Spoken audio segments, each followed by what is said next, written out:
Hey, what up, everybody? Drama here with another review. This one for YesterMorrow, which comes out on November 5th of 2020. So as of the time of this recording, that's tomorrow. Game was published by our friends at Blowfish Studios and developed by Bitmap Galaxy and will be out on Steam, GOG, PS4, Xbox, and Switch. This is a puzzle action platformer with time travel elements that focuses mainly on the platforming as opposed to the puzzle piece. Honestly, the puzzles are, for the most part, really quite straightforward, quite simple, and it just is a matter of going from point A to point B, time traveling, and then your path is cleared. That's 90% of the puzzles, basically. I don't know if that number is accurate, but it's the majority of them. The platforming works well. No complaints there. You got a nice little roll. Eventually, you get a dash button to jump through some stuff. Same with double jumps. So kind of the standard things you might expect, and a few little extra tweaks as well, which is appreciated. I think the game controls just fine. There is a slight delay if you try to roll or dash, so you're not able to just spam either of those to get through places faster. But it is pretty minimal, and it appears to be an intentional delay, so you can't just roll across the whole map or dash across the whole map. So no issues there, although I would have personally liked to be able to do that just for giggles, if nothing else.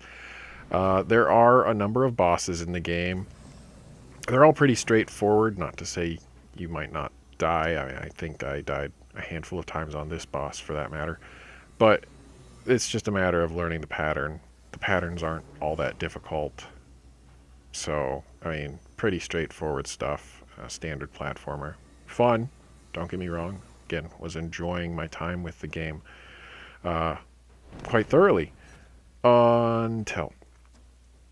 So, before we get to the Until, I'm just going to say this. I did run into a number of minor glitches, such as collectibles disappeared on me a couple of times.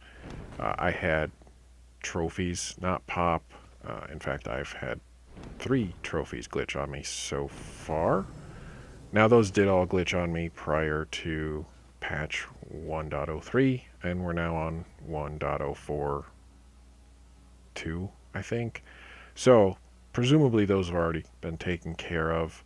I know Blowfish is usually really good about getting stuff fixed quickly. Which is really cool because, indie devs, sometimes it's hit or miss, but with Blowfish Studios publishing the game, they make those go through, and they make sure it happens on a tight schedule, which is appreciated.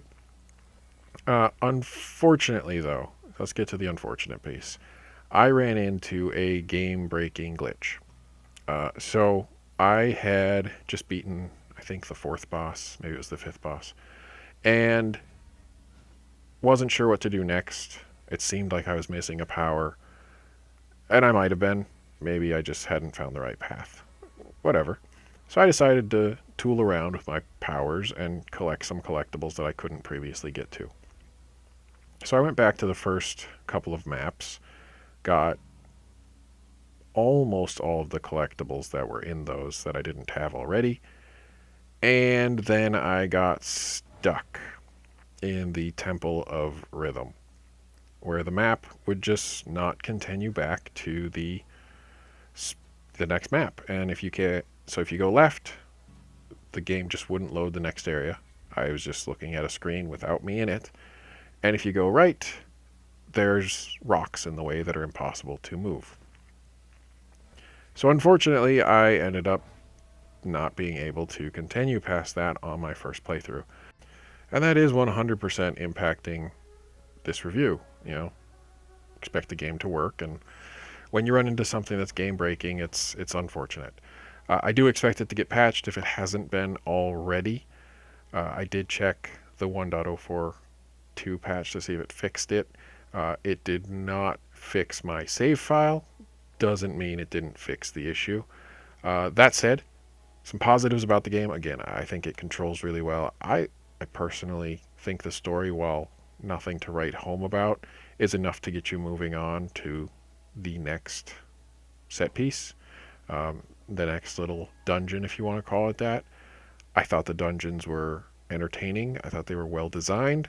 I like the art style. The time travel element's cool, and you can tell which era you're in, not only by the size of your character, as right now I'm young Yui, the main character, but by how bright the levels get. They get very bright and pretty here when you're young, and they're more dark and gloomy when you're older. So I think that's a really neat idea. I think it's done really well. It works into the puzzles. Kudos to Bitmap for that idea. I think it's great. So personally, when the game works, I thought it was quite a bit of fun. I did. I enjoyed my time with it up to the game-breaking glitch. Unfortunately, at this point, I can't say that you won't run into the same glitch. So, buyer beware. Again, I do fully believe that it will get fixed if it has not already. Because Blowfish Studios is really good about doing that, making sure the games work. And you do have to remember, the game technically isn't even out yet, as of the time of this review. So take all my statements around glitches with a grain of salt.